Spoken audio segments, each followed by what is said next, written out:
यसपालि त यार एमएलएलाई जसरी पनि जिताउनु पर्छ यार केपी ओलीलाई किन भन्न अब त्यो पहिल्यैदेखि अनुभवी मान्छे हो अब तेरो के छ भनाइ यार त्यो हुनु पनि हो यार त्यो चेता होला नि बड्डोको दिमाग चाहिँ फर्कियो होला नि फर्केर त्यही भएर अब जसरी पनि केपी ओलीलाई जिताउनु पर्छ के छ भनाइ के छ बड्डा तिम्रो भनाइ के त्यस्तो गर्दै नगर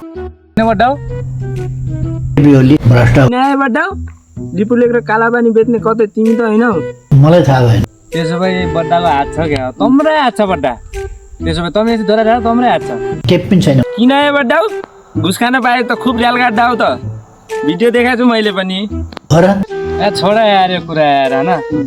अब बड्डा अब पहिलादेखि अब भ्रष्टाचारी गर्दै गयो नि एक नम्बर होइन अब तिमीलाई अब केही न केही सामान गर्नु पऱ्यो बड्डा अब किडनी पनि चेन्ज गरे कति दिन टिङ्लाएर अब त्यो किडनी पनि एक्सपायर हुन्छन् हालेर चिज अब केही न त केही गर्नु पऱ्यो तम्रो बड्डा अब तम्रो विचारमा के छ भन भन ओली हाम्रो ठुलो सम्पत्ति हो देशकै सम्पत्ति त्यसकारण उसलाई खाल्टो खनेर गाडेर राख्नुपर्छ